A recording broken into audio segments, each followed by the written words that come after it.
Engineer Mirza کے حوالے سے ہم نے گفتگو کی تھی کہ اس نے اپنے بیان کے اندر اپنے عوام کے سامنے جو ہے نبی علیہ السلام کے حوالے سے جو گفتگو کی، جن الفاظوں کا انتخاب کیا، جن الفاظوں کو جو ہے بیان کیا، وہ میں آپ کے سامنے بیان نہیں کر سکتا ہوں کیونکہ وہ بے ادبی پر مشتمل ہے، اور اس نے ان کی نسبت کی کہ عیسائیوں کی کتابوں میں یہ باتیں موجود ہے، حالانکہ ان کی کتابوں میں بھی یہ بات نہیں ہے۔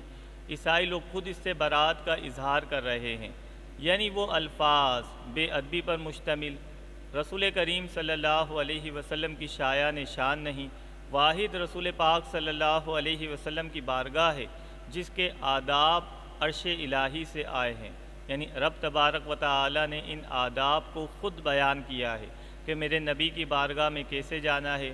اے لوگو، نبی کی بارگاہ میں اگر تمہاری آواز بلند ہو گئی تمہارے اعمال ضائع ہو جائیں گے۔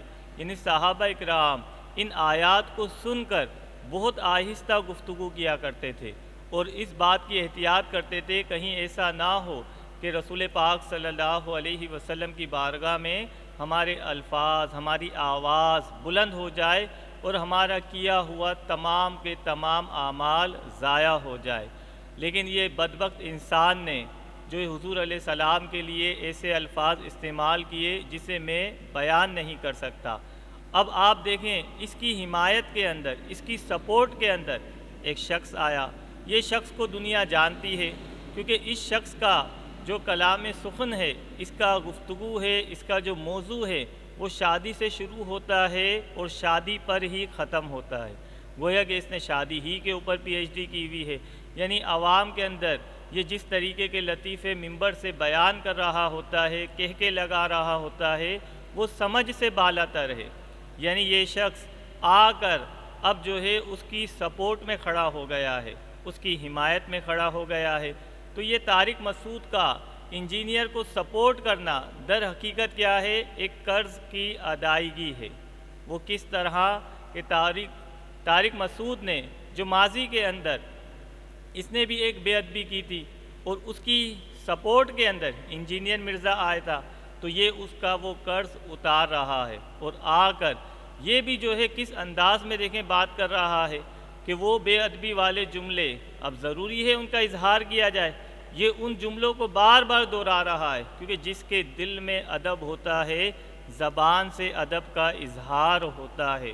تو سامعین اکرام، ہمیں سوچنا ہے ہم کن کے ساتھ کھڑے ہیں۔ یاد رکھیے، رسول پاک صلی اللہ علیہ وسلم کی بارگاہ سے اگر آپ کو کچھ لینا ہے تو ادب کرنا ہے۔ حضور کا ادب کریں گے تو اللہ راضی ہو جائے گا۔ حضور کی بے ادبی کریں گے تو آپ کے جتنے بھی اعمال ہوں، چاہے آپ تہجد گزار ہوں، روزے رکھنے والے ہوں، علم دین سیکھنے والے ہوں، کچھ بھی کرنے والے ہوں، تمام کے تمام اعمال ضائع ہو جائیں گے۔ لہٰذا ہمیں جو ہے سوچنا چاہیے کہ ہم کس کی بات کر رہے ہیں۔ ذہن کے اندر، دل کے اندر، زبان کے اوپر لگام دینی ہے کہ آقا کے شان کے خلاف کوئی جملہ ادا نہ ہو۔ تو یہ شخص جو اس کو سپورٹ کر رہا ہے، جو تعویلات کر رہا ہے، لیکن کوئی بھی شخص اس کی تعویلات نہیں کر رہا ہے سوائے بجز اس کے۔ کیوں؟ کیونکہ یہ اپنا قرض اتار رہا ہے۔ ہم دعا کرتے ہیں اللہ ہمارا حشر جو ہے رسول پاک کے غلاموں میں کرے، اور جو ان کو سپورٹ کر رہے ہیں ان کا حشر انہی کے ساتھ ہو۔